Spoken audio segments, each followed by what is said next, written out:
We were watching it on TV and Sunday after the game. I was watching it with Matt. And, Oh, he's there. Oh, people can hear us now, just to be aware. saw that and he was like, well, that's Was he the instigator? a shot there. Yeah. I just went up to the TV. Oh, you took that, did you? Yeah, nice. Hey, team, can you hear us? Hello. We're at a new location and we are missing a vital piece of equipment. We are I at, can't, I'm headphoneless tonight, so I can't hear anything. we're going know to what's grab a going granny on. after the pod tonight. Don't say bad things. They're hosting us.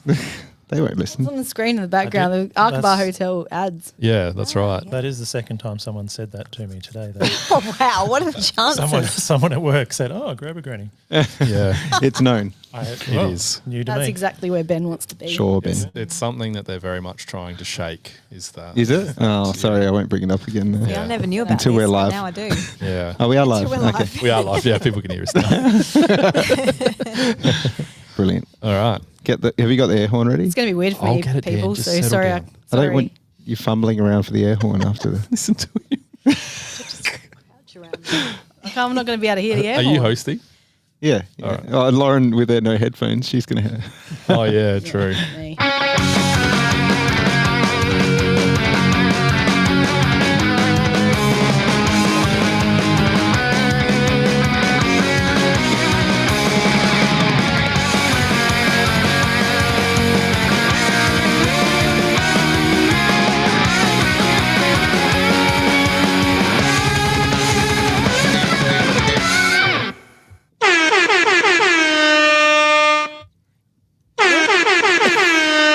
I was just gonna say. Lauren, we just played the air horn. Thank You, you. you need to Yeah. play the air horn more than once, obviously, because that was a massive 98-point win over Yes. Port. The best, biggest showdown win ever. This is episode 128 of Here We Crow.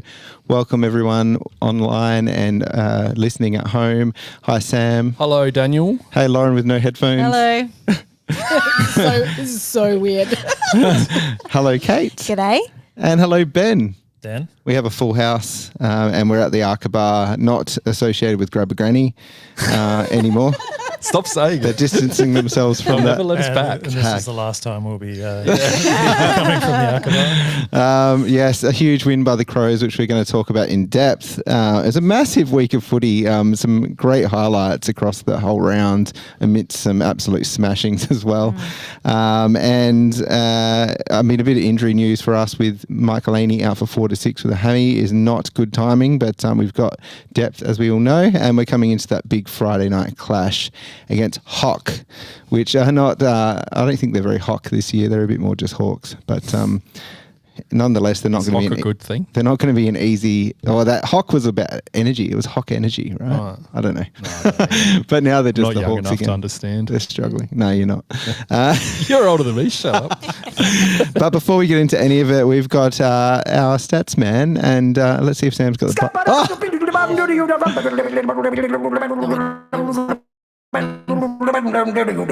I'm the stat man. Wow, Stat man. Are we Okay. keeping this up for the whole night? This button precision, Sam? Not for you, no. there was no delay there. You actually cut me off while I was having a jab at you. Having a jab at I you. mean, just not for me. You've done all you need to do. No, for my that's true. buttons, Yeah, so yeah. No. I am done. It's a treat for you tonight, Ben. So now, episode 128. A little bit different. I thought, well, we haven't really tried this before. Why don't we see if we can get the debut player on the line? Yeah, Oh we my God. might have pulled some strings here at Here We Crow headquarters. Any guesses, folks? Let's see if the player picks up the phone. I'm not going to be able to hear a thing he's saying, so It might. can't wait for this chat. We might have got a dud phone number. We'll wait and see.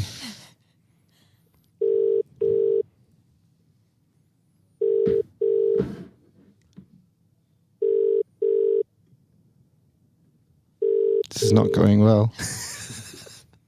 Doesn't recognise the number. No. That might be the problem. Surely they've tuned in. No. I would have thought they always tune in, don't they?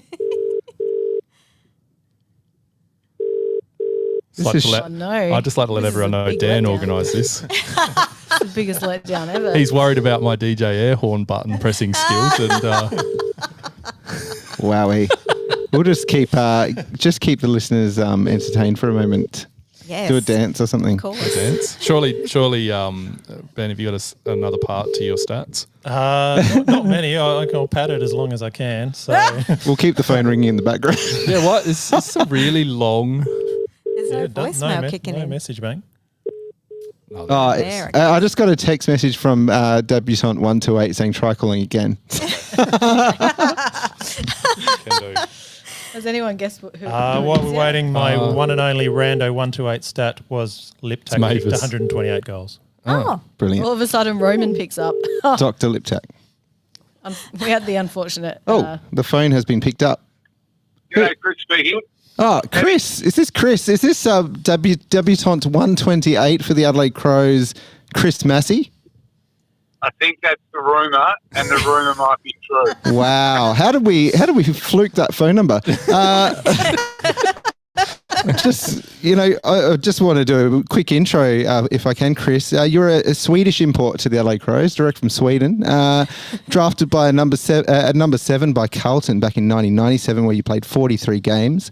Joined the Crows in 2001 and played a further 88 games. And now you're famous for running a health and wellbeing business, Chi Train, on Light Square in Adelaide. Welcome, Kris Massie. Thank you for joining us. Yay. Thank you.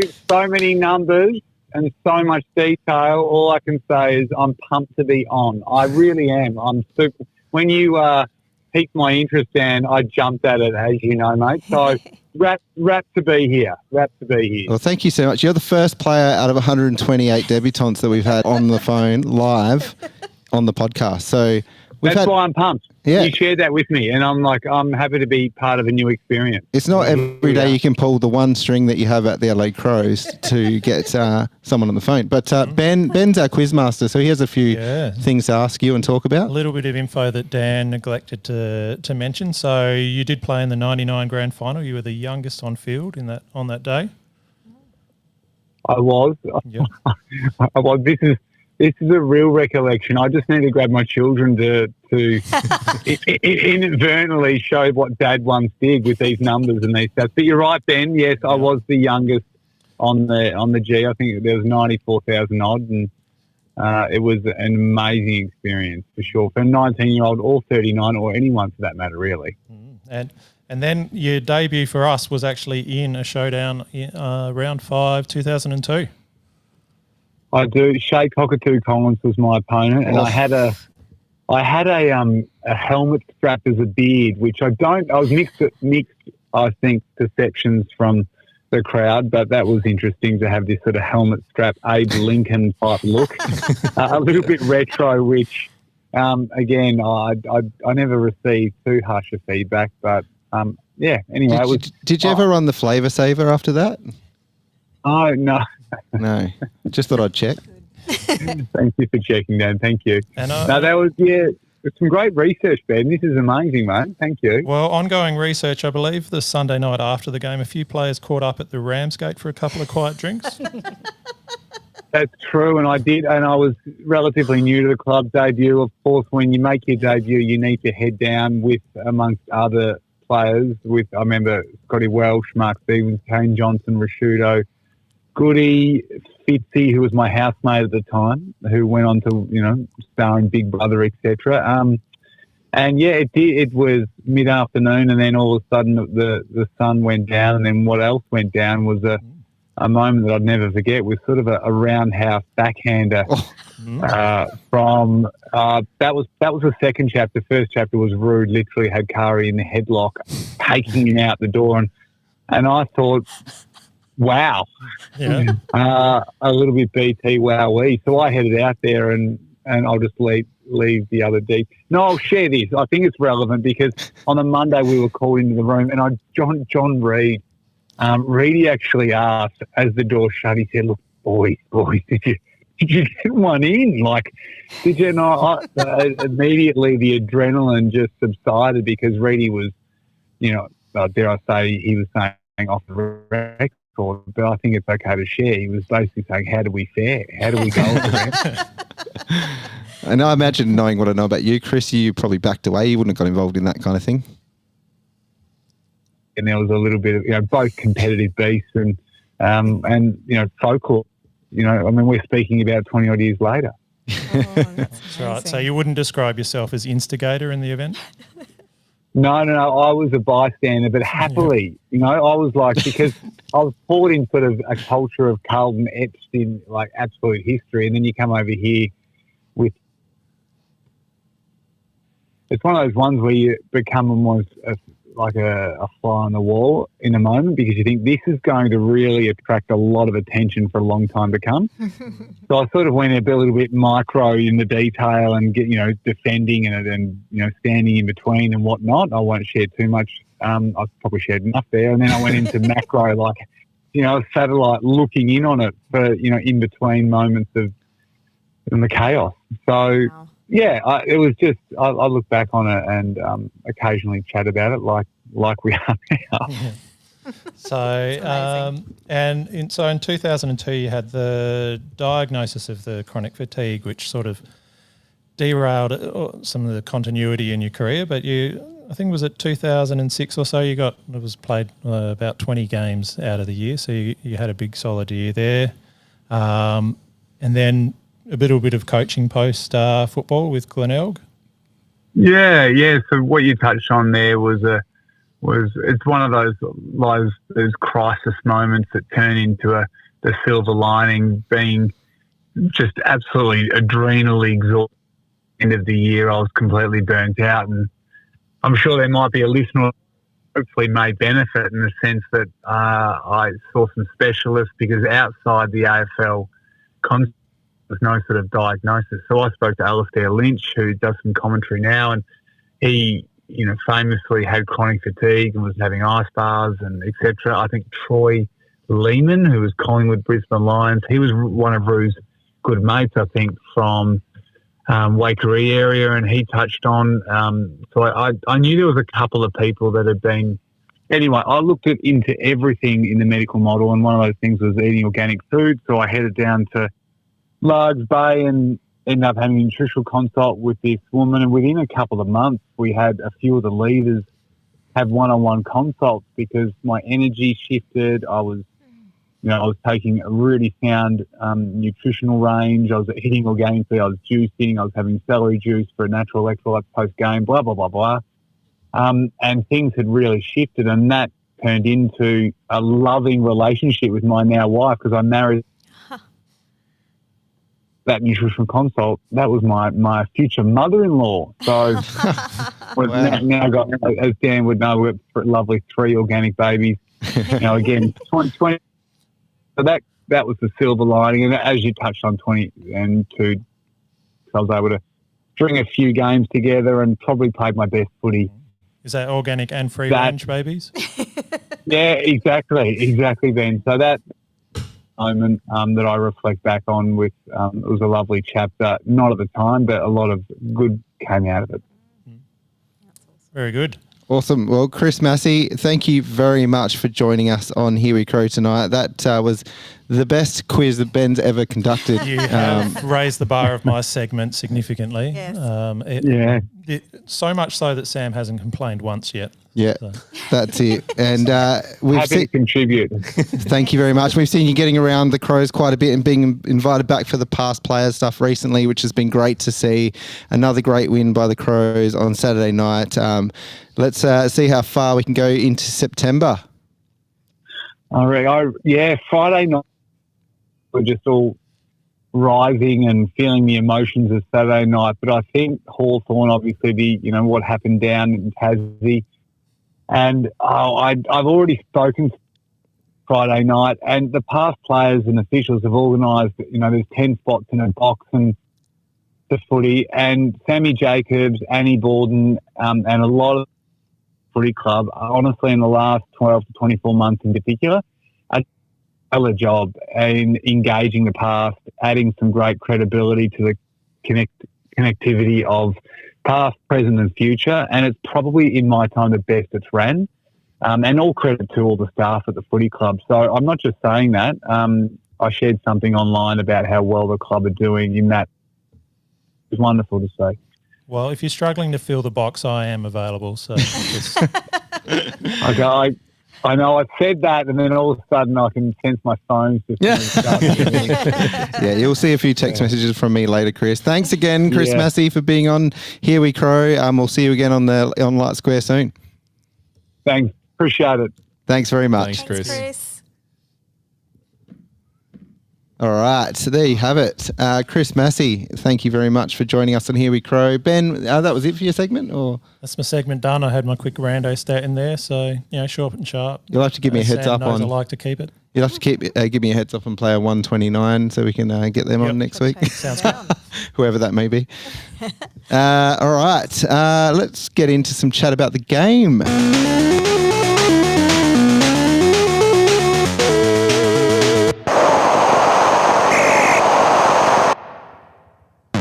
That's the bounce, soon to be outlawed in the real AFL. Oh, wow. So much to unpack from the weekend. We're going to get. I want to talk about some of the other games later as well. But firstly, the showdown. I mean,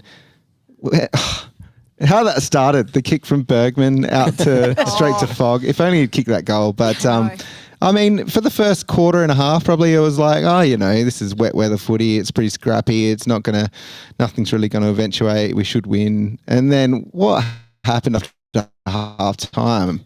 We just went nuts. Yeah. Like everyone was. I mean, there were points in that third quarter and into the last where we were playing dry weather footy somehow, and Port just looked absolutely like I think lost. What happened is Jed McEntee's biggest fan left the ground. Did you leave at some point, Sam? I left at half time. You left? I got so wet. I was Oh, so you wet. Wow. Yeah. Mention that. No, I went and watched the second half at the groundsman. Lizzie It was was- So much Ben's nicer in there. right. Lizzie was saying, yeah, we're going to go out after. And I was like, oh, yeah, keep me posted. Never heard from her. Lizzie was on the right. sauce. Yeah. But yeah, I mean, Guardsman, not groundsman. just for context for everyone listening, we got there quite early, I think, during the SANFL game to get some seats up in what was a very full GA Western Stand area undercover. So there was there's more to this story. There was Lauren, Ben, myself, and the last minute ring up, which was Roman, the Port Power nuffy. Oh my goodness. We need to talk more about Roman later and how dirty he was. Jeez, he was off it. He was a absolutely nightmare. Filthy. He was filthier than filthy himself. To the point, I know what he's like. Port fans don't like him. Like when he goes to Port games, they hate him because he's so negative and he yells out shit. And I was like, when he was going to come to the game, I said to Jasmine, I was like, should I tell Roman just before he comes, just don't be annoying? As long as you come, don't be annoying. But I didn't. I mean, you can't really say that, can you? Because No, you it's just can't. going to happen. You get what you get. You can't, but yeah, I mean, he was mainly tolerable. I mean, he yelled out the few like Texas still racist kind of things and was like, come on, mate, you can't say that around a bunch of Crow supporters. But anyway, back to the point is, I can't remember what it was. We set up. Sorry, the context was that we were sitting up in the stand and we get this message from Lizzie, Sam's partner, saying, we've got these great seats down by the boundary. To be fair, they were very nice seats. Yeah. Do you want to come down? It's not raining at the moment. Ben's checked the weather forecast and going, don't know about that. And we've all made this executive decision not to go down there. It was very clever. I mean, we hustled for the seats we got. I didn't want to give that up. I mean, our seats were pretty bad, but they were like sacrificed my scarf drying the seat because even though we're undercover, the seat was still wet. Yeah. There, so Well, I reckon that's the only reason why we got the seats, because they were wet. we were still very damp by the end of the game. Yeah. Well, I was people. literally soaked. Yeah, you by would have been. half-time. And yeah, I've never left a game early in my entire life, but this one I was like, nah. So you missed Wow. the Can't dry deal with weather this. footy in the wet in the second half, and Yeah. and us just dominating, just absolutely belting them. Yep. There's lots of good play, like lots of players have played very well. Kate, how did you see it? Yeah, I have to confess I feel a bit guilty because where I sat, the weather was all blowing at the back of the stand I sit in, so I didn't get wet at all. So I was pretty lucky. But yeah, so yes, that probably made it a bit of an easier watch on my end. But I it was one of those things where, again, we might not have taken our earliest opportunities to score, but our pressure was so good from the get-go, and I think that really everything else kind of came off the back of that. Aside from the fact that it was the best Showdown win ever margin-wise, and their worst score ever, I believe, and such. It really looked like, third versus whatever number they were at the start of it. where I wouldn't have expected that in any showdown. It rarely reflects the ladder position, and this time it really did. So that was very pleasing, and I think just says a lot about our mental strength and how much we've built that up, because it would be understandable to kind of come in not right for a showdown. We've seen it happen many times with the favourite team one way or another. So, I thought that was excellent. I just think we're pretty frightening. We are. And I mean, I've been to showdowns where it feels like we're dominating more than we did the other night. And then all of a sudden we're just right out to, 99 points with a minute to go. And you're like, what just happened? Like, I think we were well on top in that first quarter, though. Yeah. They seemed to get a couple of lucky goals, and obviously Jedelenko scored one there from the boundary. Jedelenko. That happened right. They couldn't have scripted it any better. That happened right in front of me as well. I literally could tell him. And it also won me a hard solo because Roman's like, oh, great, McEntee's got it. There's no way he's going to kick this. I'm like, you watch. Now that you've said that, he will. Yeah. And lo and behold. Yeah. I got to ride at home. So, it was fun. I think early when we were like 0 goals for and whatnot, and we'd just watch a Sandful game where we won 10 goals 21. 22, I think it was in the end, actually. It's like, oh, geez, this is looking worrying. But in the end, our initial inaccuracy was not a problem. No, not at all. About you, Lauren, anything to add? Well, like you said, I think Miles Bergman clearance straight onto Fogarty's tit, as Jake Solingo put it. I thought that just really kind of set the tone for the night.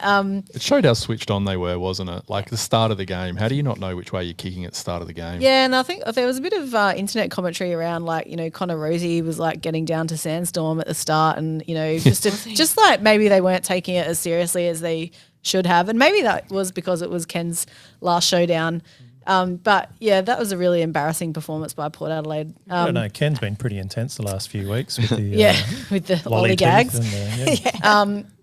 Piss poor effort by Port, but wow, what an effort from the Crows. And you could tell that they just wanted it more. All across the board, there were players everywhere, just again playing their role, and they were having a great time. You could tell that they were just having fun. Yeah. And especially I think after the second quarter, when it was very clear we were dominating the game, they just let loose. And I can't wait for them to be doing that in dry weather.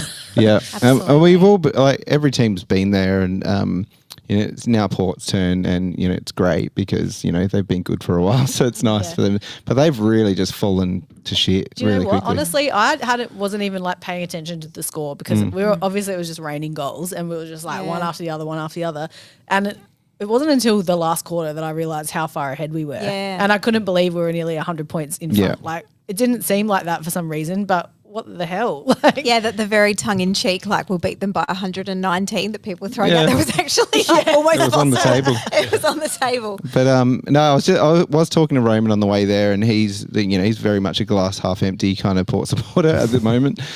He's wanted Ken gone for a long time, but he doesn't see Josh Carr as the answer either, and he rightfully so. He's very worried about where they're heading because.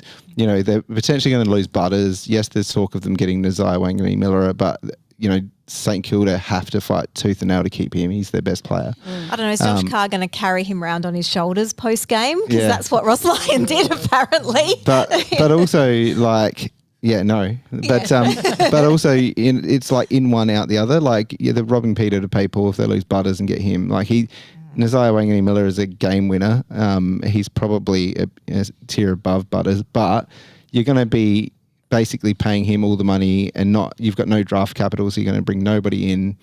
They're in a world of pain. And arguably, he still needs that team around him. And, and I know that Port had a lot of injuries. They obviously got some key players out, but there were a lot of key players in who just did not do the job. And, I'm sure we'll talk about the Saints game further later on in the podcast, but that last quarter, that was a team effort. That wasn't just Nazai. Yes, he won the game off his boot, but that was a team effort there, and they played really well together. So that's the other thing that St Kilda have that Port don't have, they've got a lot of good kids running through, and the guys like Machida Owens and Cooper Sharman and stuff like, and the Viking, and Alex Toru, they're just Port are lacking heaps of that younger talent now. They've got no depth, so I'm here for it. It's good. Yeah. Yep. Back to the Crows. What I took away from that game was how and it's just like, I think we've seen this all year, and it just all came together in this game again where, we were miles in front. The game was won. It was wet. It was awful conditions, and we just didn't stop. We did not stop. We just kept fighting, kept running, kept chasing. Solly's chase and goal in the last quarter. Oh, how good was that? Evidence of that. And things like where Port got came back a little bit in that earlier in the game, and their crowd got their voice for the first time, and that stuff just doesn't get in our heads. It doesn't worry us. It doesn't get in our heads when we've missed early opportunities. Like in the past, I've seen us miss goals, and then that player's kind of mentally out of it for the rest of the game. Yeah. And I think also the agility of our players and our coaching staff and our game plan. I just think there's so much flexibility and agility, and I think we've missed that with a lot of former coaching groups. I'll say coaching groups, I guess. But, I can't think of anyone up past Malcolm Blight who's been able to kind of change stuff up as quickly and sort of get on top of things as quickly. And then when we're way in front, try some new things out, because you can. So, these are all really, really positive signs in my head. Yeah. Yeah. And I think Matthew Nix did mention after the game in the press conference that, they were kind of using that game as a practice for finals, because it is the closest to finals footy we get during the seasons. So if that's what we're going to be pulling off in finals, bring it on. Bring it on. Yeah, we've got a pretty good mix going home. That we've got a couple of games that we should be able to get home easily, you'd hope. But we do have some higher pressure games with Hawks and Collingwood. And a very short turnaround this week too. Yes. With that. Yeah. Oh, it's not like us to get a shorter turnaround than the opposition going into a crucial game, is it? So every game's a must-win still now to get that top 2 spot. Yeah, well, at least all but one. Yeah. I reckon we'd be top 2. We could drop one, but it'd be better not to. Yeah. So, but we'll see. We'll see. This is some very cocky talk from us. It's, yeah. You want to give us some very stats? real change of attitude, perspective, isn't it? And I mean, we were top for a whole 8 hours there. The view from the top 10 was hours. wonderful. So, yeah. And our percentage is off the charts, 146%. It's going to be hard for anyone to get that, match us in that respect. Yeah, you wouldn't think so, particularly with the North and West Coast to come. We should be able to hold it relatively well. So, but we'll see. Stats wise, it reflects a team that won quite easily. Yeah. Disposal officially was down overall, but we still beat them 59-53. We had 65 to 43 inside 50s, and of those inside 50s, we went at 60% efficiency to their 35% efficiency. So we got it in there a lot more, and we did a lot more with it when it was there. We won both contested and uncontested possession really easily, and yet despite that, we smashed them for tackles 103 to 73. So we had more of it, and whenever they had it, we tackled them. So, we belted them. So marks we won, and marks inside 50 we got 14 to their 4, and contested marks we were 9 to their 4. So airily on a really wet night we still were able to utilise that as a strength of ours. And our score sources were slightly changed from normally we've been all about from turnover. It was still our main score, we got 12 from that, but we actually got 8 goals from stoppage on the weekend, which is more than what we'd normally look at getting. I guess there was a lot of stoppages with that rain, but yeah, so it was really, really nice to look through those stats. I also noticed the tackles in the forward 50 stat was huge for us and very minimal for them. Wow. So damning for them. They were missing a couple of key players that probably would have added nicely to that stat. Yeah, perhaps. With Willie and Pepper and Horn Francis. Yeah, and I think also with the tackles, when we got the ball, we were a lot more one touch and then quickly get rid of it. So often if it was a loose ball, they'd fumble it and then pick it up, and they just invited us to then just grab them, whereas we were able to get it away cleanly before they got a chance to tackle us. So, it's funny how the tide has completely turned. It's like we talk about our class shone through against this rabble, whereas for so many years we'd keep it up, we'd nearly get there, but it was their class that we couldn't keep up with. So it looks like they've given them a bit of license to play with a bit of flair too. There was definitely a few things that they tried. Not all of them worked on the weekend. It was probably the perfect game to trial them too, but just keeping that ball moving forward, which was great to see. That was really good. And it was another good example of wet weather our forward structure being taller can still work. It's not all about them kicking goals, but it's about keeping pressure in there and keeping defenders accountable so that a range of people can kick goals. I'd really love Kane Corns or Jack Rewalt to come out again and say how the 3 talls isn't going to work in finals. Like there was one play in the second quarter where I think it was like Filthy rucked it went to Fogg got it to Tex kicked a goal and it was wet. He addressed it today. He did address Did it. he? Yes. I haven't heard He this. did kind of This say is that Kane. he should have given us a bit more credit. Okay. He didn't quite say he was wrong, but Sure, he never Is this the one where he said, but I think it still looked best when Thilthorpe was in the ruck and not in the forward Yes. line. But that's right. kind of how we've played them. It's not like they've all played 3 No. standing next to each other. No. So it was him. Yes. That, They've all made good space so that everyone's effective and everyone has a defender who has to go to them. How Yeah, often they do all- you see one spoiling the other? It hardly ever that's happens. it. Well, they play so high up the ground. There's always one or two that are playing high up the ground to take those wing marks. So yeah, Also, Kane's a classic for when the Crows are going good and it's undeniable, then trying to like beat us up so that we believe our own hype too much. So Yeah. he's taking I think this is the start of him taking the opposite approach, trying to Yeah. get in our heads the opposite way. he actually loves us, and I think he's liked us for a while now. But he did mention on Fireball this morning that the Crows are impossible to tackle because apparently we're lifting some heavy weights in the gym. Apparently, like no other club doing that. no, well we're stacking the weight on. I Like thought you were going to apparently say our we're lifting Sam some likes arms those and quite make high. them go high. That's Photos. wasn't that the Photos. criticism earlier in the year? Playing for them? Apparently. Yeah, right. So Okay, Kane. I think the other thing where we're talking about our 3 talls, we've got 3 large talls who can kick left or right footed as well. Yeah. So And they speaking of, I was going to say some of the goals that we kicked on the weekend were just outstanding. Like the filthy one, Filthy's goal was excellent. from outside 50 on the left, and and you that's had- because he was trying to find someone to kick to. Yeah. And he went, bugger it, I better do it myself. and then you got Berry kicking a couple from outside 50 on the run, which is that next level that probably a Matt Crouch can't get to that we need. Not from 60 out, I would No. have thought. Yeah. And you had obviously Solly's goal. It had one really great one from Neil on the boundary. Rob's check side goal. Oh, Like, Sam loved that. tell us Said he all wasn't about there. it. in what world does didn't Rob see kick a it. check side? course. I was actually walking across the bridge when he kicked that. I don't know if you've seen the footage since, Sam, but he tried to give it off like 3 times. Oh, really? Just to ham- he, I've he, actually watched the replay. he tried to handball it off to someone else to kick it, and Yeah. it kept getting called back. So then he's like, "Oh, I'll just go for it," and then he kicks it. Yeah, wow. The Umps did that multiple times in the game where they just wouldn't allow a play on. Yeah. That was an obvious one. Yeah, so annoying. And there was that one shocking little run of umpiring as well that everyone got up in arms about. There was a clear deliberate when they played like a few deliberates during the game. There was a not 15 call where it was clearly it looked more 15 than some of the other ones. And then what was the other one? There was something else straight after it. It was like 3 in a row though, and it was just it was like, a come bit on, of a guys. calamity, yeah. Yeah. So it was particularly the first quarter. There was a lot of free kicks played, and it probably Yeah. didn't need to be as many. No, Yeah, frees that's right. played some of as it them were was. definitely very Well, touchy. First yeah. 5 minutes, we just couldn't do anything without getting Yes. a free, and then it sort of semi-evened up. Overall, we still got more frees than Port, but Yeah, I think we were reasonably well looked after in that regard. it did okay. Yeah. Yeah. Free kick at Adelaide, For all the once. salty Port fans. There was, I think when I was walking back to the car, there was an interview with Butters, and he said, they're good at getting low and all these sorts of things, and we struggle with the free kick count. And blah, I'm blah, pretty blah, sure so- Butters loves getting low too. I would Yeah. have thought Butters and Horn Francis do okay at Yeah. getting pretty low when they get the ball. So Yeah.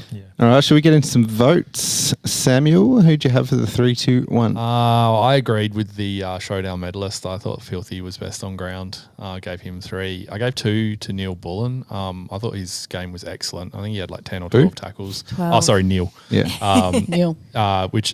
Just a fantastic game. He's had a couple of rippers in a row now. And I gave 1 to Saligo.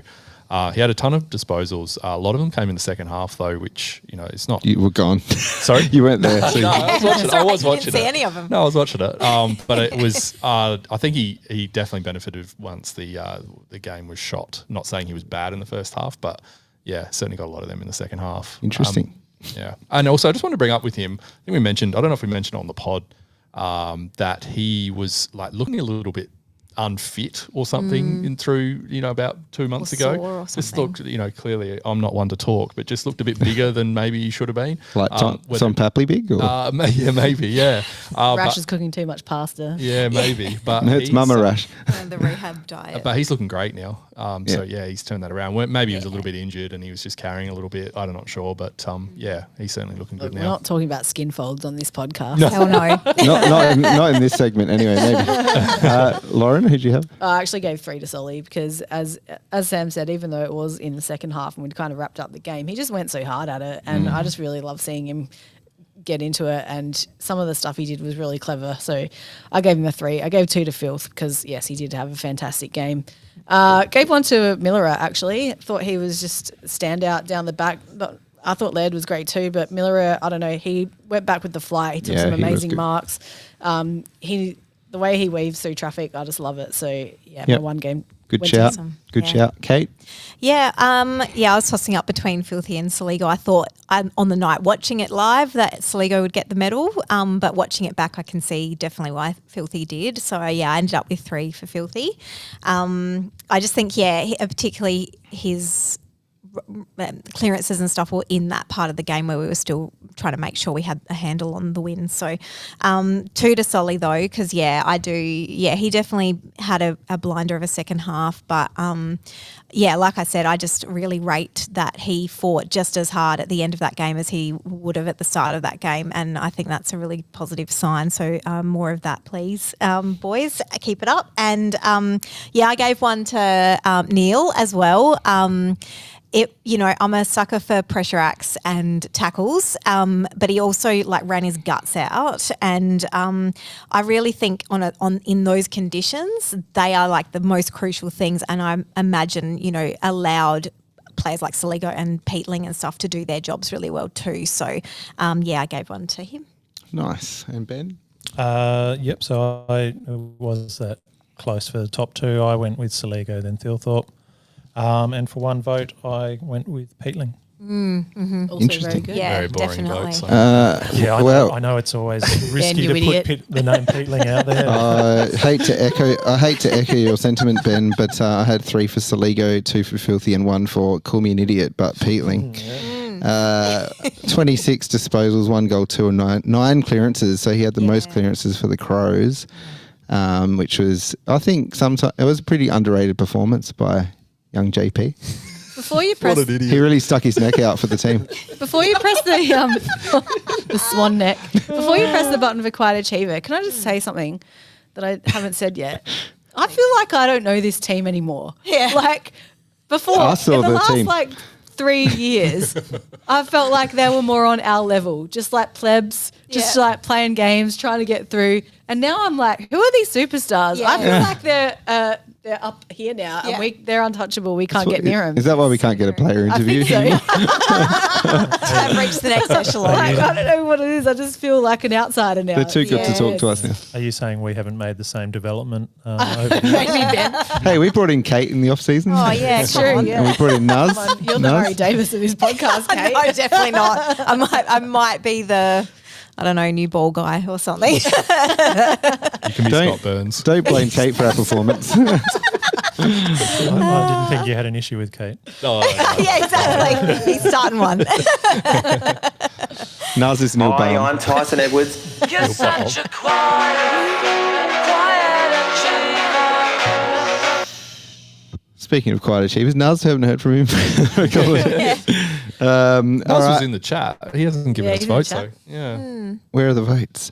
We might go in reverse this time. Ben, who'd you have for quiet achiever? I did go with Miller. At the game, I thought I'd probably put him in the votes, but then there was a couple of that stood out. But I thought, particularly he was really good with his contested mark. He beat his opponent really well, and he's back to dodging tackles. So really liked his game. Mm-hmm. Nice. Kate? Yeah, same. I went with Miller as well. Again, it's getting harder and harder. Sam, I know you've criticised me a little bit lately, along with everyone else around the quiet achiever, and whether it's more of a 4th vote. But I actually think unless you want to pick someone who probably did have a genuinely not as much of an impact at all, like maybe a Taylor or a Pedlar who still played their role, didn't make mistakes, don't get me wrong, but you need someone who quietly had a bit of an impact, and it's harder and harder to go between votes and that, I think, now with the quality of the team that we've got. Thank you. So, I've gone with Miller. Lauren?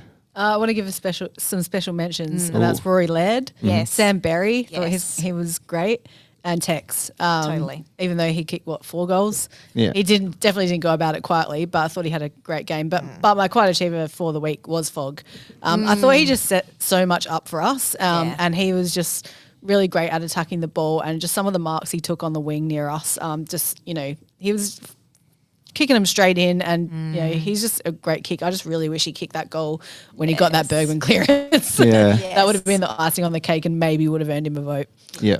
No, good call, Sam. Miller was an excellent selection. That's who I've got too. Nice.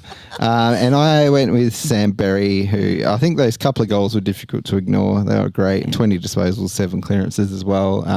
Bez is really starting to shine out there, which is great to see because we've wanted to see it for a long time. When Berry's kicking snags like that, like 55 out, both of them, that was so good. And that tap down from Tex to Berry was just fantastic. Yeah, how Another good was reason that? why Tex was in my special mentions. So that was So great. good. So good. I had one more thing to mention about the game. Yeah. Did anyone else notice, and I'm not a muso, so I wouldn't have unless someone had pointed it out to me, but Saxman Matt worked a bit of the Crow song into his Yes, he performance. sure Did did. you guys notice I didn't that? notice I did that. say to Dan, Saxman's riffing up there. Yeah, I heard that I bit. got the heads up that he was changing the tune a little bit, and so Yeah. I listened and realised what it was. So I reckon yeah, it was much very well better. done. I thought it was. Oh, much he better. nailed it. Yeah. It was so Yeah, good. he was I think great. you should run with that moving forward. Yeah, it was He great. should play on the roof in the rain all the time. Yeah. Love that, I'm sure. Yeah.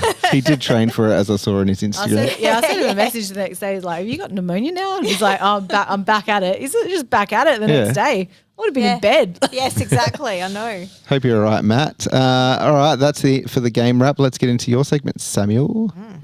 If you want to know what's in the spring, get into Rowan Jarman. I got heaps of good things. I've got a few. If you don't talk, I'll got let you some go too. first there. All right, I got a couple, I couple got of. Actually, I'm gonna cull a couple because there's too many in here. I went to Sonny's Pizza before the game on Saturday. It was excellent, really good food. We got there just as they were opening, so we were nice and early, and that got it out super quick. It was excellent. Anyway, I just wanted to mention that. Yeah, they're pretty good. Piastri won Formula One again last night, leading Could the have called that championship. one. Yeah, that's right. Toby Green calling Pat the Yes. Disagree. Kate doesn't like Hard it. disagree. I think this is. Not hard. I think this is very funny, and It I is funny. actually like Tom. I like Toby Green. I think he's good for the game, generally speaking. It was absolutely tongue in cheek. If he was totally. being, I'm not someone who's going to condone someone being mean to somebody. If but they're pro footballers having a slinging match. So yeah, I thought it was pretty Do funny. they have an out of football working relationship, or is that a different Swans player? For That's Toby Isaac Green? Heaney. That's Heaney. Oh, yeah. I wouldn't go as far to say I like Toby Green, but what I liked is that GWS just gave zero fucks about this. They just went for it, the jugular. They just had fun with it. They went out with the plain orange banner just to screw with Sydney. Apparently, and I heard this after, I think, Lauren, you were saying, or someone, Dan Gorringe might have been saying it on Dan Does Footy. I'll take it. Oh, it was definitely me. Someone was saying it, but apparently Tom was giving it to Jake Stringer on the boundary before half time. Wasn't it that about skin folds? or About something? skin folds, Yeah, and there you so- go. It's a bit of so- back and forth banter there, Payback. Kate. So they were saying that Stringer must have gone out and told Green, and he's then said that at half time, but then to come out and win to get 9 goals to 1 in the third when you're down 28 points, Apparently, day number 2, Adam Kingsley, gave him a hectic spray too. yeah, I mean that's I just would not want to be sprayed by him. that is all time though to Well. just back up and win and just smash them and then just go to town with them on memes later on in the social media. Amazing season gone, Sydney. Don't get me wrong. I'm a fan of characters in the game, and I'm not usually one to get offended or too sensitive about anything. But professionally, I do struggle with these kinds of things, and Yeah, I've that's probably had the kind of week where it particularly didn't sit great with me. So that's my bias That's in there. fair. No, that's really fair fair. The Saints Melbourne last quarter was excellent. So I watched good. actually Great watched the game. whole game. It was pretty shit other Yeah. than that. So it's amazing that it's getting the airtime that it is. It was awful to watch, really. And I kind of tuned out. I did go and do some stuff at 3/4 times, and then just saw they were coming back, getting closer. I've got to watch this. And the ending was one of the best endings you're ever likely to see. It was so good. I was watching just in the background. I was folding washing and that, and then I was like, I'm just going to lay down and have a bit of a nap. And then I'm like, hang on, this is getting good. I was watching it on my phone, and I was like, wow. Nazaya Wanganeen Miller, like.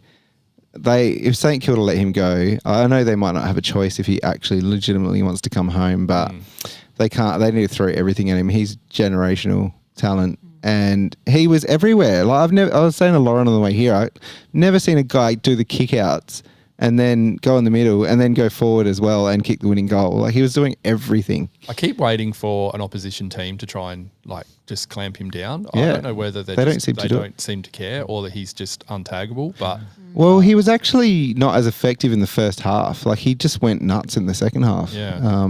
He was pretty down on his usual output. But to be able to go forward, take that mark like he did and kick that goal when he normally plays sort of midfield half back is he's going to be an absolute superstar. Melbourne are in a world of pain as well. Can you imagine if he does choose to come home, the Victorian media narrative about what is a fair price? Oh, yeah. Well, Vardy Magic actually said in the chat earlier that he's heard that he wants $2 million to stay at St Kilda. Wow.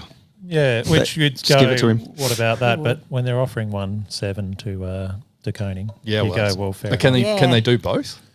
Maybe not. No. And maybe they've committed too much now to Koning. I think they have. I reckon they've really put their foot in it and didn't think that it would come to this. Imagine that would be such a Saints thing to do is paid to Koning, who, you know, he's going to probably be an all right player, but then that much and then lose. But yeah, De Koning comes in and Nazaya goes out. They're a worse team than they are now, which is bad. Yeah, absolutely. God. Lizzie's got a new job. Wanted to mention this here. Congratulations, Lizzie. She's got a bit of a promotion to go on, but she's working down and she's going to be in Yank. So how good. Yeah, so that's awesome. Head of inclusion. Brilliant. So yeah, she's stoked. So good on Great you. on Lizzie. Title, exactly what she wanted to. Yeah, well exactly. done, Lizzie. Yeah. Can't think of many people better at that kind of role. So well done, exactly. Lizzie. That's great. And a bit of an interesting one here. So a little short story to this one. So I met Nathan before the game to go and to get a ticket off of him because he had his brother's tickets who you can't just send. And we sit down at the table and he said with two other people. And we just get talking to this guy. Lizzie had a crack at him about his jumper, just to get some conversation happening. He was just like one Rundle jumper, but for some reason she had a crack at him. And anyway, we started talking about football and just some things he was dropping into conversations about, like Bell Sloan and Walker and a few others, and sort of then he just dropped in like about my lad. We're like, did you say my lad? Like, who's your lad? And he's like, number 13. Daddy Walker in there. So we've been sitting there talking to Walker's dad for the last 5 minutes. We were trying to get out of there after a couple. We ended up staying there for about 20 minutes talking to him. That's awesome. Let's just say the apple hasn't fallen far from the tree. No. Very similar. Had to apologise a few times for his language and the jokes that he was telling. So it was interesting. He also told Get him us on the podcast. Yeah, well, mate, I forgot to mention that actually. To be honest, You always do, Sam. yeah, I know. Jeez. I think of it afterwards. Sam's just rubbing shoulders with like ex-Crows players every other day and doesn't say anything. he did tell me a funny story that Walker had. I think it was public knowledge that he went home for a funeral last week. And he doesn't sound like a funny story. That's not the funny bit, no. But borrowed his grandma's car, which is a manual, and he was stalling it. Or like multiple times around this roundabout back at Broken Hill. So, It's embarrassing. Shame. Down well. Yeah. Oh, that's I great. can teach you how to drive a manual taxi. Teach him a little Mazda. Yeah. But no, he was great. He was very, very, very funny. That's awesome. Awesome. Yeah. That's I also good had to a hear. chat to Tim Silvers last Friday too. Oh, yeah? Yeah. How's Tim going? Yeah, he's good. Yeah. He actually said he listens to this sometimes. I don't know whether I believe him, but he Better be listening tonight, Tim. We're going to send a pop quiz in. G'day, Timmy. And if you're struggling to fill a corporate box where you can fill into there. Yeah, he said We're good fillers. if we want anything, just to reach out. So Corporate box. We do corporate box. Draft up that email, Sam.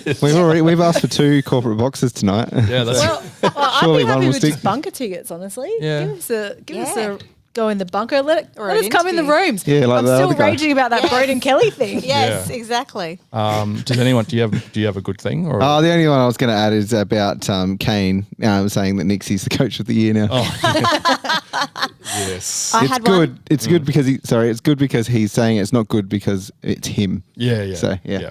Mine was not just Rob signing for 3 years, Sam, which I noticed wasn't in your goods, but No. It might be in the next. It got cut. It got cut out of the goods. but I thought it was good the way that Nixie talked about the impact he's had on the culture at the Crows, actually. I'm not sure if that's a good thing. Kate.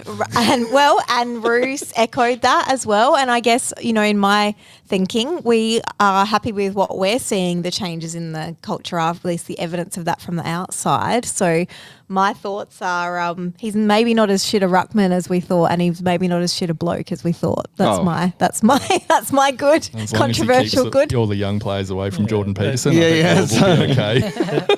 With the announcement, it did look like a lot of players very overjoyed that Yes. he was staying. He's So- obviously Says a liked, lot. but I think we've seen that through for the last couple of years. He's obviously well liked. But I think he's for a long time even he's had people, when they join the club, they're free to stay with him. He sort of shows them the ropes in terms of training levels and all that sort of gear. So I think aside from political leanings, it seems like culture-wise, He's a caring guy. Yeah. He's a good friend. Yeah, if he can What more keep do his you want? if he can keep Yeah. his form up the way it has been in the last sort of 6 to 8 weeks, then good. I'm his biggest critic. If he can keep playing like he has been over the last month or two, then it's fantastic. Yeah. The problem is if he goes back to the garbage we saw earlier this year and late last year, where we literally put Strawn in the side, who is, just a sandful ruckman at best.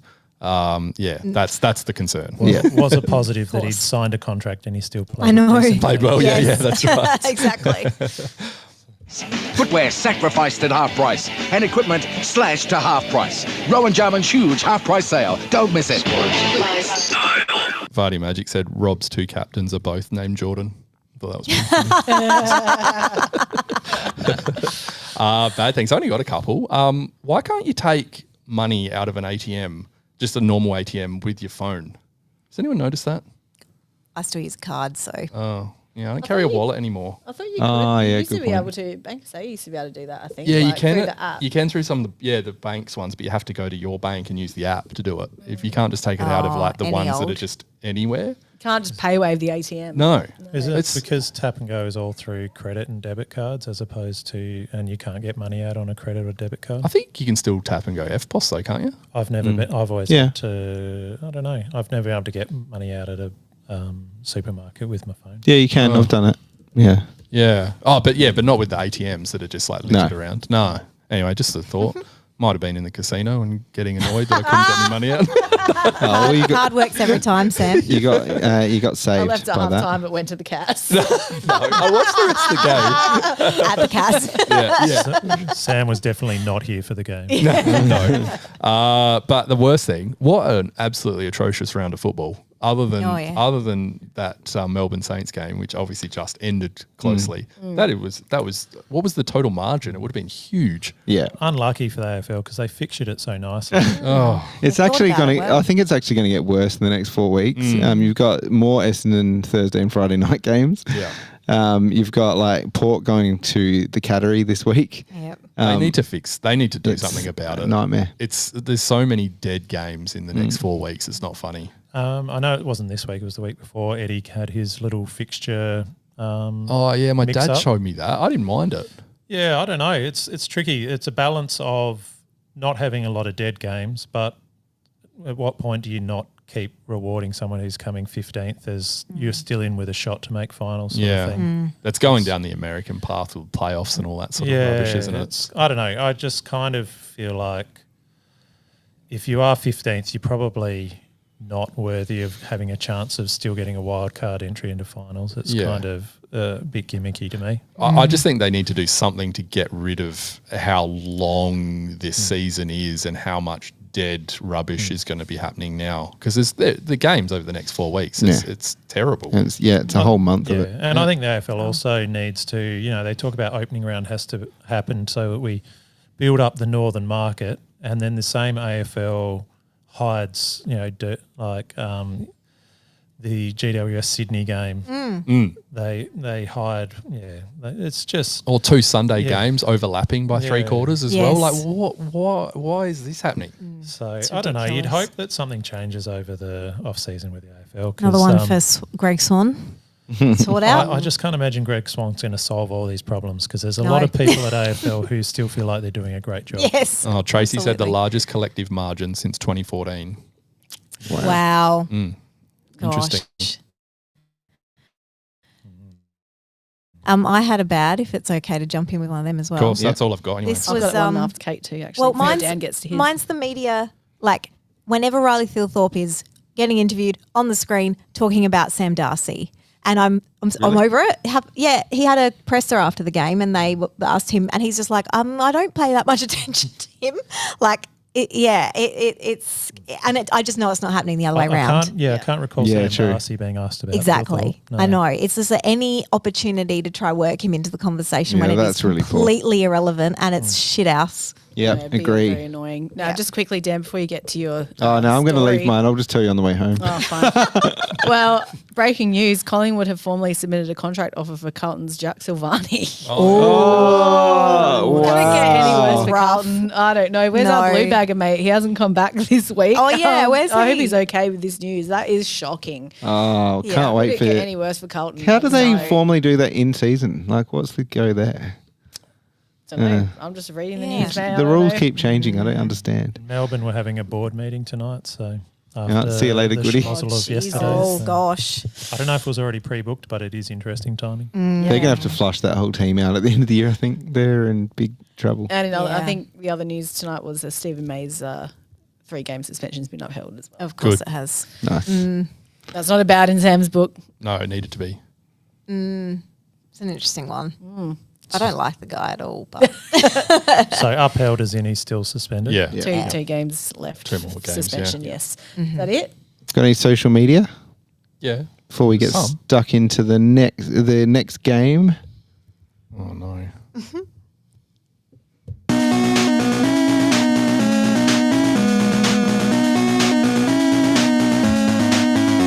Out of bounds on the full. We have a Dirk. Oh, Put hello. Dirk's DMs up. oh, Dirk. Dirk's Remember, what DMs. were we gonna? Were we gonna make him a stinger? Did you do that in the end? I don't think I did. I'm just Hey, thinking- what was it? Maybe I did. Did I do something? I can't remember. Don't know. All right, are we ready? Probably don't need to talk about it on air. Okay, here comes one from Dirk. This could take a while. Oh, and he's still typing. Live Hold Dirk. up. I got something to say, but I'm just cooking Wagyu burgers from Drake's. Best burgers since Baby Chris. Did you pay for those, Dirk, or are you going to be on the next Drake's TikTok? Please comment on each bullet point. Great win. Not like Win Butler. I stand with Feist. P.S. Ben, are you finally coming to Gomez? They literally come quarterly. Yeah, I've never seen you there. I did Fake get, fan. No, I would argue that Ben Ottawa and Ian Ball just alone isn't Gomez. So I'd we're argue that responding point. to each bullet point. Is that what's happening? so I'm, I didn't understand that one. Dan did make me aware that they were coming. Is it November? Yes, but it's like a late Sunday on, night. late on a isn't it? Sunday night. Yeah. It's not ideal, Not ideal. for the way my lifestyle runs. So I would like to go, but yes, maybe I'm not the best fan they've ever How had. niche? look, how I- niche was his comment about Win Butler and Feist? Yeah, Win Butler's cancelled, by the way. And I think that was his point. yeah, well, yeah, maybe. And I love Feist, Dirk, so good shout. AFL 360 playing our League of Legends for Saints Win soundtrack. Oh, I saw this. There's yeah. some I heard feeling this. there. No, not by anyone else. Too much Saints frosting, 2 deadbeat teams thrashing about. Did it rain? 42 Bailey versus North. Tools in the rain? I don't know what that means. Never want to hear it again, plus Kane. Do they show coaches on the screen at AO? Apparently Ken's not allowed on the bench or big screen. Well, there's a Crows home game, so I guess that's why they wouldn't show Ken. Matt Samoyed rehearsing in trees. Moreton Bay, perhaps? I think you mean Matt Samet, not Samoyed the dog. His reed would have been soaked Saturday. His reed. Would have. Max's first ever game missed, sad but strong. No Smith, no Crouch, no Murph, not part of it. Let sleeping dogs lie. There is a chance Smith is going to come in, Dirk. So Yeah, I think Smith's in. He's maybe the one dog we're going to let back in the kennel. But I think Crouch. I think Nathan Van Berlo might have said in the Crows live after the game. He commented that Crouch is a break glass in case of emergency case. Absolutely. Which And it's a pretty good one. Barry's in. And with, Michael Lenny's out, but we did have Cumming as a laid out, so whether he comes in for him and they restructure who goes that's a where. good point. Exactly. Thanks, Murray D. Weird vibe in the box. They do agree on Chewy. Now, I watched the replay and I totally missed this because I saw someone on Twitter saying that the interactions between Davis and Nicks are fascinating, but I don't know what that means. Yeah. Are they, or are they just doing their job? They don't seem to interact a lot. I feel like it seems almost like frosty or something. I'm not sure. We're seeing Could be like reading tiny into it. glimpses of what's going on. That and also they're in a soundproof box where they're actually like concentrating on what's happening on the field. Like they're not going to be like doing this and like having a yap, like looking at each other. They're talking to like multiple people in the room. I think they should eat burritos like Dangerfield was. No, that should be in your goods, They brother. should share some nachos. Yeah.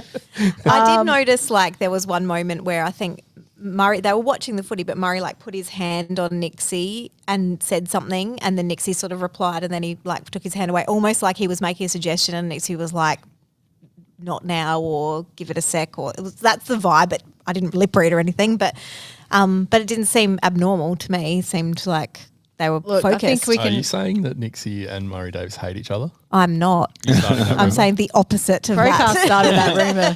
Crowcast already started that rumor. Now people are running with it. Don't forget, Daddy didn't want help. Is that true? People keep saying this. Yeah, where's like, that come from? he I don't- didn't want support. I don't think that I was think the case. he might have been asked the question when, particularly in 2020 when we had to cut so many coaches and he was asked, are you okay with, such a small coaching staff? And as answering to that question, he sort of said, yeah, no, I think we're fine and What else can whatnot. you do? But you're not going to say, yeah, no, we've really gone stingy on the coaches this year. I really need more help. But personally, I think I can't see the fact that we've got Murray Davis and that's been good for our club as a criticism of Nicks. It's No. like no one says, Clarko's a crap coach because look at his record when he hasn't had Fagan.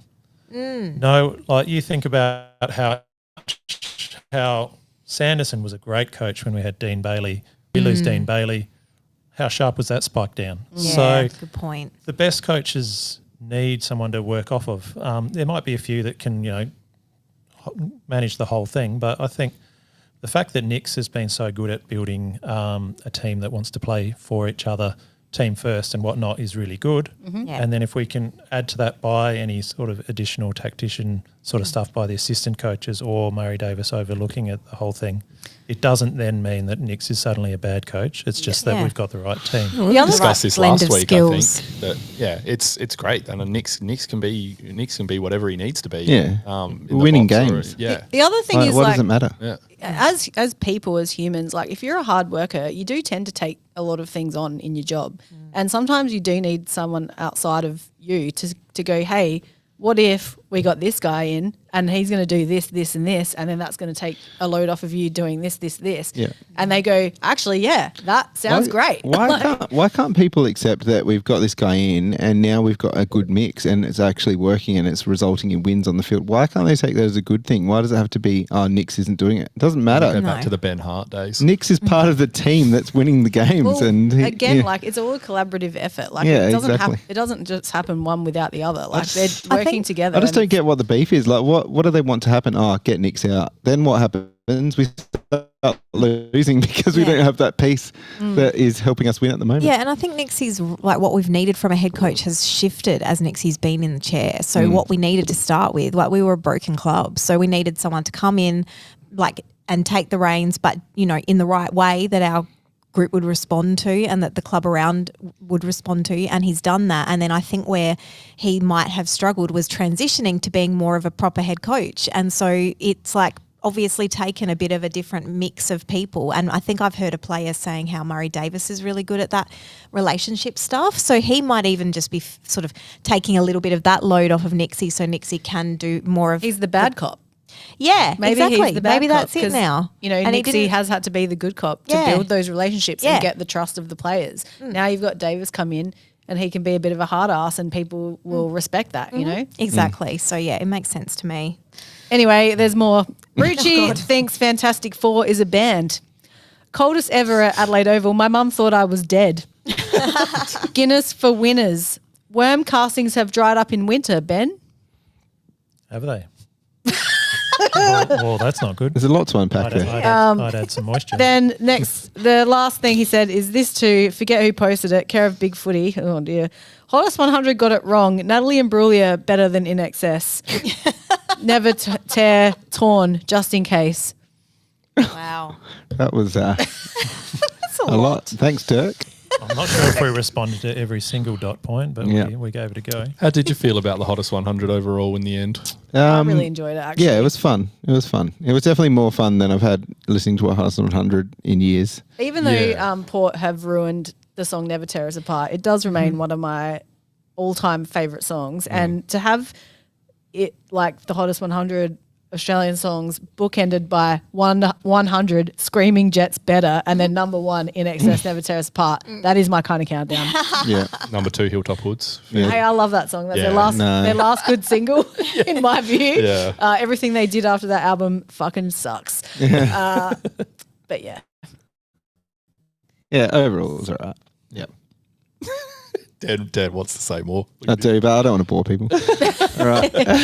I couldn't believe Thank you, that Dan. Savage Garden I Want You was in the 90s. I can't believe Savage Garden was in there at all. Oh, come on, Yes, Sam. Chickacherry Cola. Terrible. Exactly. What's next? We had Bozza? we had some more socials. Where was it?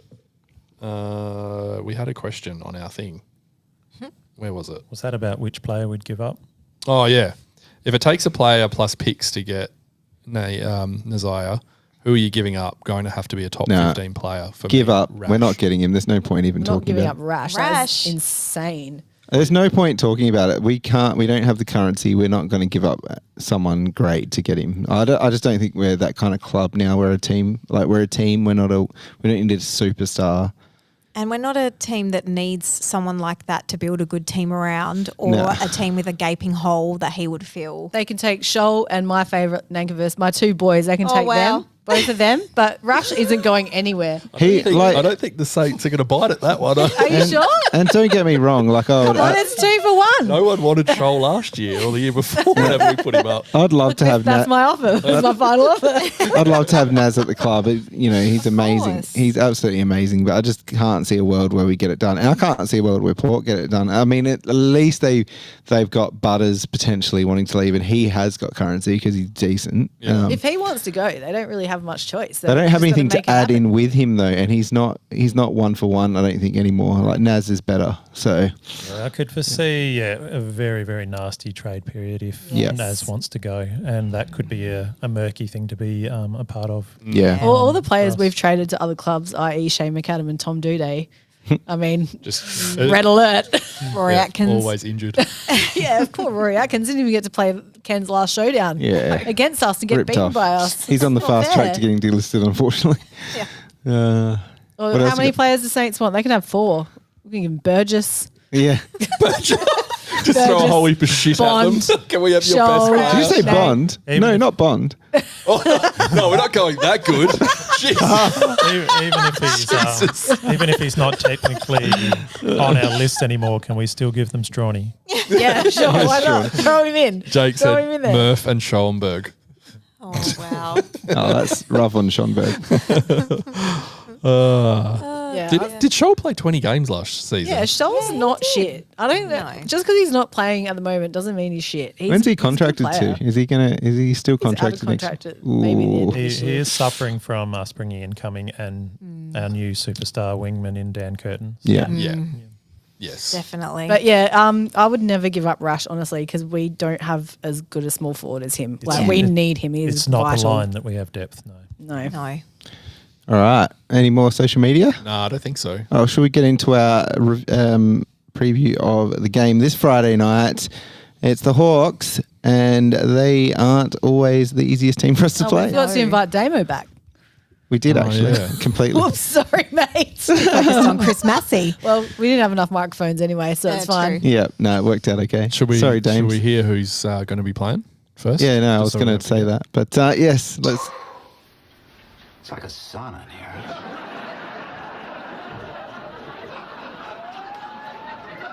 Evening, people. Round 21 from the sauna. Shit stones at home. Another test. Had a fair few tests this year and haven't failed many. So probably the most interesting part is seeing what Nixie does with Max being out and able to play on tools and smalls. Obviously, like for like is Smith. Nank could play that role quite easily, and Edwards could also play that role, or if you wanted to go small, which Hawthorn have a couple of decent smalls, then Bondi might get a chance, but I'd say it'd be Max and Jones out. Jones probably needs a full game in their NFL, being sub for that long. Bond and Smith in to give us the chance to change it up pre-game or even with a tactical sub, depending on the weather. That's it, guys. Speak to you next week. I think you might have forgotten Isaac Cumming should come back in. I didn't.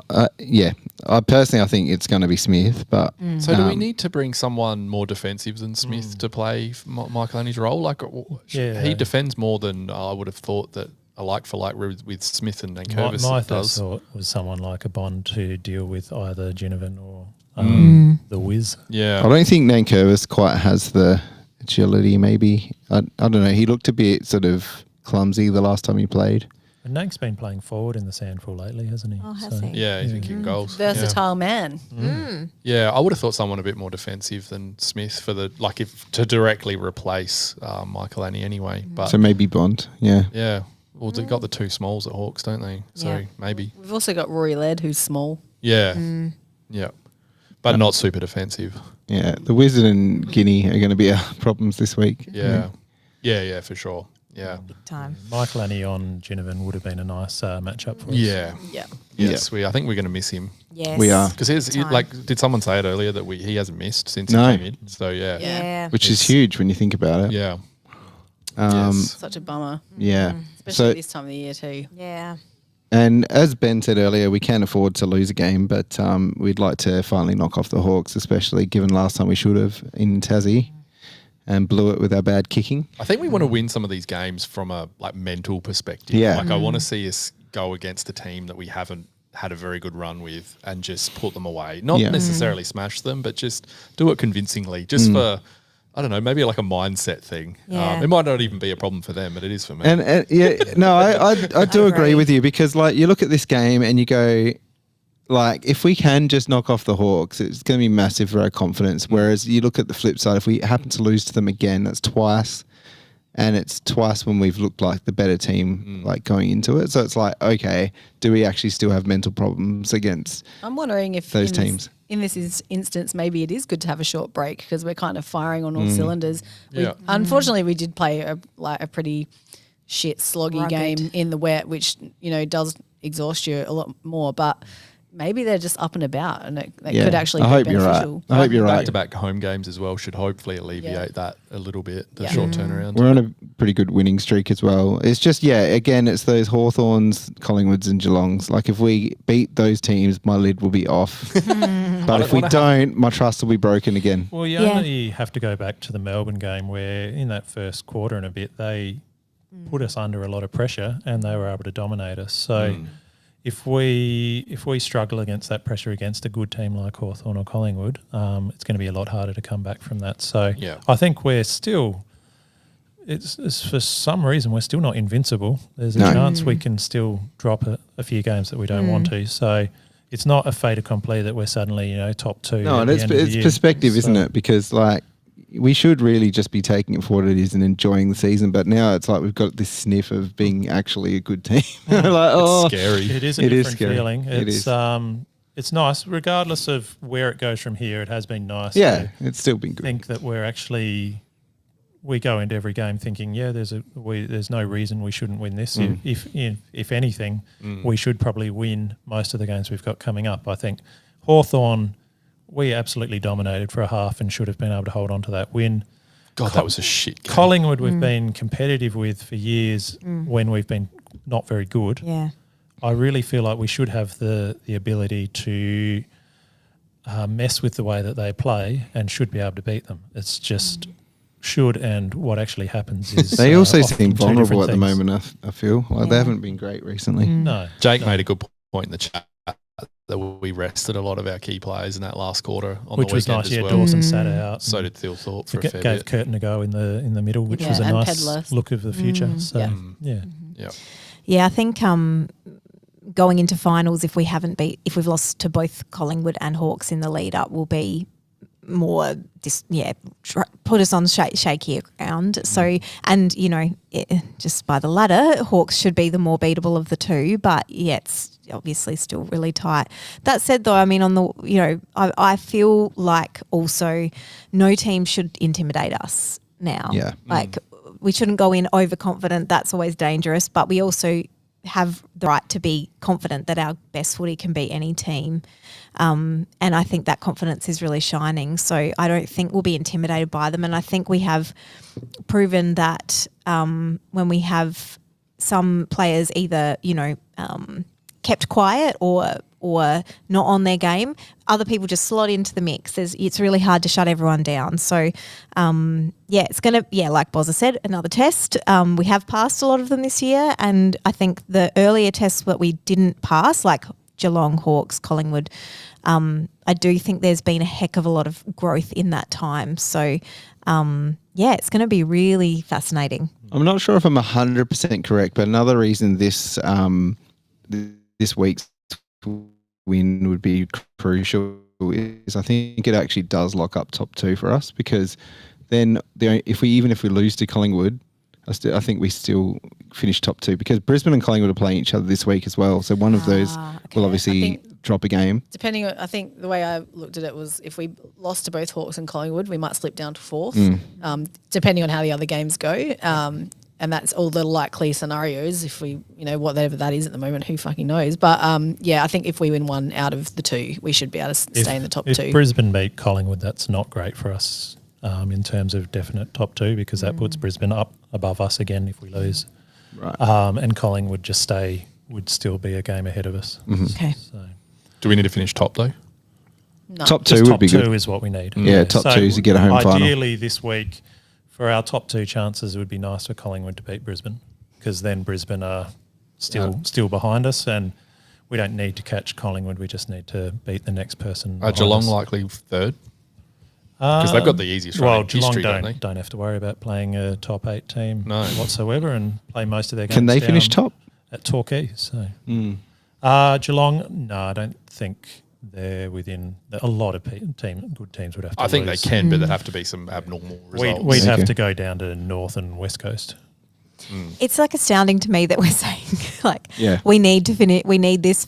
We need top two. It's like I was going to be happy if we made finals this year. I just want to go to a final. So that's true. Need to get That's top a good two point. to be able to go to a game. Yes, very true. Ben, did you have anything? I know you said you didn't get much time for not Hawks. stats wise, just a few random thoughts. So Kane thinks they're back. Hawthorn. Yep. Kane's right. After they beat Carlton. Oh, by 30 odd points. They smashed Carlton. That's one of the smallest margins in the round. And yet there was so much hype about, they're back. So Will Day is back in the team, which does make a big difference for them. No Day, no Hawthorn. Sicily looked like he was maybe finding some form again, which we don't want to see coming up against us. And Hawks just need to win so that they actually make the 8. So we're looking at luxury positions in the 8. They're looking at we don't want to miss the 8. Yeah, they've got 3 out of 4 tough games coming up. They do. And Sam Mitchell, I think in his presser, was having a go at the media. He's like, you guys don't think we'll even make the 8. And so they're getting their rankles up and, playing on that passion of what a cool vibey sort of team that Hawthorn is. So, so they'll have a lot of motivation to. They need to be winning these tough games. So, I expect that they won't come out looking as listless as they did with the first half that they played us last time. So we're going to have to be on our game and make the most of our opportunities to get the win. My best friend is a Hawks supporter, and I realised this week she's coming because I've got a spare ticket, and I don't think I've been to many a Crows Hawthorn game with her, and they've won every time. So maybe that's a bad omen for us. No. All right. Shall we get into some predictions? Ben, who have you got and by how much? I'm still going for us. We should win it. I'm going with a 25-point win. I think if we play to our full potential, it should be more than that. But I do worry about how much they're going to try as hard as possible because they just need the win. But we'll say a 25-pointer. All right. Sam? I think we'll win by about 34. Wow. Okay. Lauren? 33-point win. A copy? I had it in my head before you said it. It's like when someone goes like 1 point under so you can't win. That's right. I wasn't changing it just because you said 34. Have you got Kate? Yeah, I've got us. I'm going to say by like 2 or 3 goals. I think it'll be tight. Yeah, I tend to think the same. I think Crows by 3 points. Wow. Are we getting a standalone Friday game or is there another one on? I think it's just us. Unlikely. Yeah. Wow. Oh, wow. That's a bit special. And forecast-wise, About it does time. not look like rain. Yes. So They're not No just rain? hiding some dodgy game in I the think back. partly cloudy and 14 was last time I looked. Yeah, okay. Yeah, we are the only game. There we go. Very nice. 14, did you say? 14, partly cloudy. Just 14. Ben will still wear Toughen up, shorts. Sam. Yeah. Are you going, Sam? Look, I don't know. No, I'll be there. We'll all be there. Yep. Yeah, looking forward to it. It should be good. Anything else? Anyone? No? No. Well, thanks for listening in to episode 128 of Hero Crow. We don't get as fiery when we're good. Oh, you say this all the time. We're firing on the inside. I think we're allowed to get along with each other. Yeah, that's right. We'll start arguing again when we're crap. Yeah, when we're crap. Which hopefully won't be for a long time. But thanks, Kris Massie, for letting us ring you. Yes. Thanks also to Bozza. And thank you, Kate, for being here. Thanks, Lauren. Thanks, and thanks, Dirk, for the DM. Yeah. Yes, thanks, Dirk. Thanks, Sam. Thank you, Daniel. And thank you, Ben. Thanks, Dan. Thanks All for the Arkabar too. Yes. Yeah. Thanks to the So Arca smart. Bar, Grab Granny, no Good longer. sports bar. If anyone hasn't been here since they've renovated the sports bar at the front, Ah, it's yes, actually sports. really Epic. good. They're about for, sports, not grandmas and stuff. Just shut up, Dad. When Stop are we going saying to come it. here and watch a game? Yeah, we should actually. I We think should. it's the best sports bar in Adelaide Come with now. your grandma. Yeah, that's right. Yeah. Should we come and watch the West Coast game here? Yeah, we could do that. Oh, That'd be sick. nice. Yeah, let's do that. All right, lock it in. Yeah. If anyone Uh, wants to join us, they Yeah, can. come Thanks on. everyone on the chat, and come down to the Arca Bar for the West Coast game. Some of us will be here. Yeah. All right, take care. Bye bye. Bye. Bye. Bye.